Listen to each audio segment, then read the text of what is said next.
Identifying. Let's go. You're about to experience the uncensored conversations, stimulating wit, and the thought-provoking wisdom.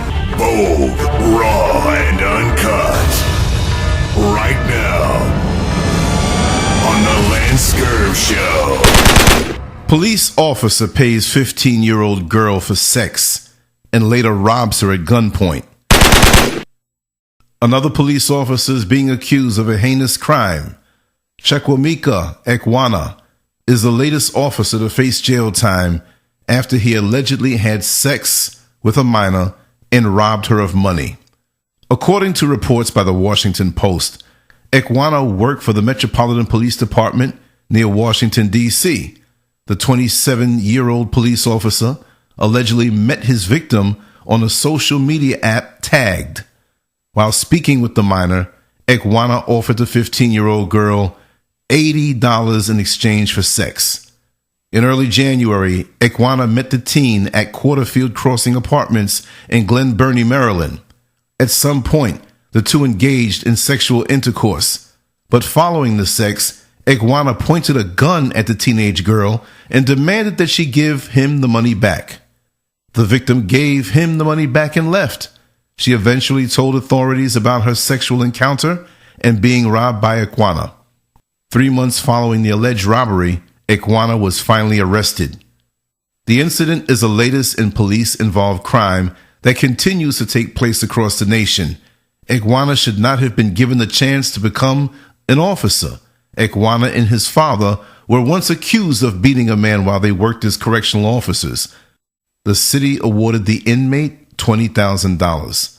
Ekwana has since been charged with armed robbery, assault, prostitution, and 2 counts of third-degree sex offense. My thing is, how did he even become a police officer? This is what I don't understand. In 3 months before he was arrested? What took so long? I mean, any regular civilian get those type of charges, they're going to come after you right away. My thing is, with the history that he had beating up inmates with his father, this is a family thing. So that alone should have kept him from becoming a police officer. Don't they have things called psychological examinations where they go through your history and the way you think, and they ask you questions with a fine-tooth comb in order to detect any quirks or any hang-ups or anything that would stop you from performing your duty as an officer properly? What happened to that?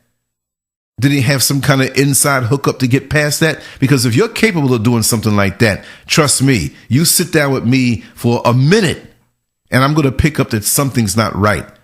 So there's something wrong with this. And I'm going to throw this out there. I'm not going to be really long, but I'm going to throw this out there.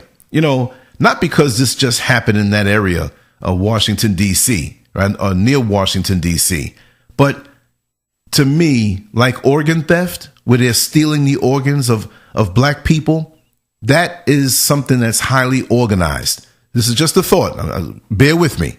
That's highly organized. You don't have the crackhead who can change your brakes for cheap. You know, I got a couple of organs in the refrigerator. He doesn't have that capability. He doesn't have that ability. Okay. So we know it's organized. It's hospitals. Now, with these girls missing, all of these girls, these black young girls missing in the Washington, D.C. area and around it, it's highly organized, right? How can you have so many people missing and you have police officers that patrol the neighborhoods all day, every day? And you mean they don't see anything? I mean, look at it this way. I'm a bus driver and I'm up and down the same streets every single day. Whether you want to know it or not, you begin to pick up on the rhythm of the neighborhood. You begin to see who leaves their house at what time, what they wear on certain days. And you're not stalking people. You're not mentally making any effort to retain this information. It's just something that happens. So with police officers, you might live in that neighborhood and see the cop, but understand that police officer is paid to be in your neighborhood all day long. So he might know a lot more about that neighborhood than you do. So what am I saying? I'm basically saying that I feel that the police department has something to do or has knowledge of our young girls being taken, and the disregard that they have for us as a people. If they know that they're being taken to a concentration camp or an area where they can be used for their organs or used as sex slaves or used for their melanin or used for whatever, we tend to think bizarre things like this can't happen. But this is America. Don't fall into a false sense of security, thinking that, well, as long as I can watch a reality TV show on my phone or on TV or engage myself in some type of mental escapism, that everything is all right. We stick our head in the sand too much. What makes this man brazen enough to be able to have sex with first of all, 15 years old? You a grown ass man at 27 years old, a police officer who probably has a few ladies checking you out because they have a fetish for a man in a uniform. The brother, no homo, he's not an ugly guy. He's a handsome young man, but he's ugly on the inside. He's a monster on the inside. And that's the daggone thing about us as a people. We trust too much. I'm not saying the 15-year-old girl did. I'm just saying that we'll look at a person like him and say, oh, he has his stuff together. He's a police officer. And we don't know what's under all of that.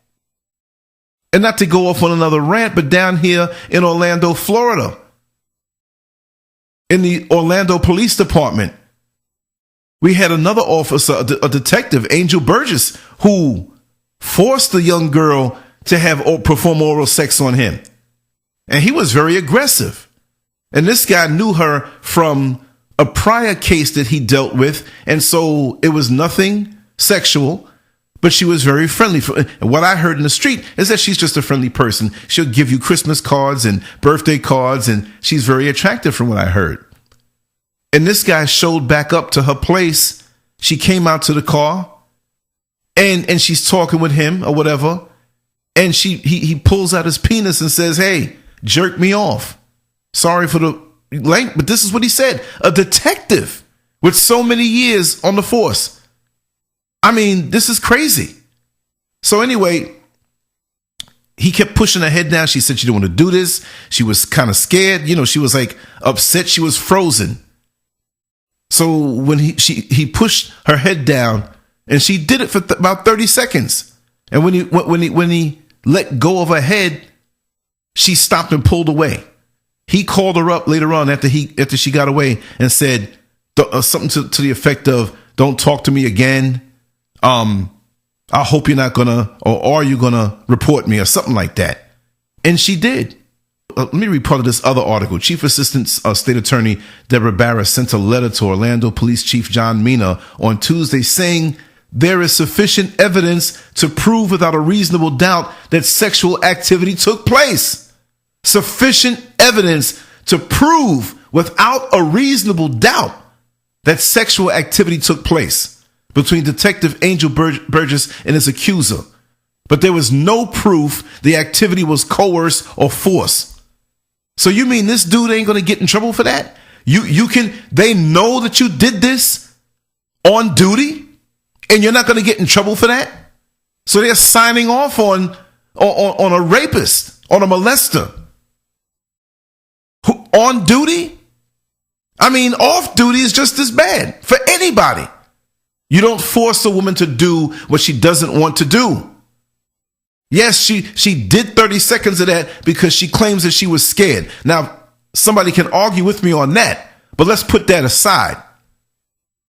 Whether she wanted to do it or not, man, you did this on duty in a patrol car, in uniform. There's no proof the activity was coerced or forced, so now you don't get charges. So could you imagine the young men across the country? Oh, let's go to Orlando and become a police officer. You can get blowjobs on duty, and that's one of the perks.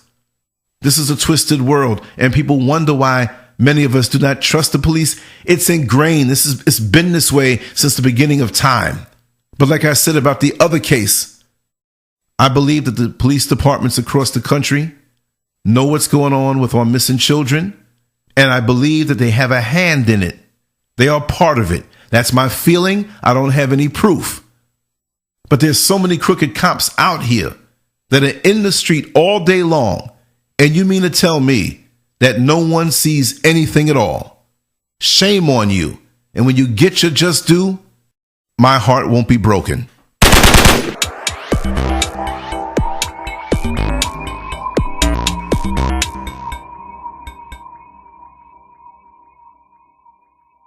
Make sure to check out the boldest blog at LanceScurv.com and follow Scurv on Twitter, Facebook, and YouTube under LanceScurv.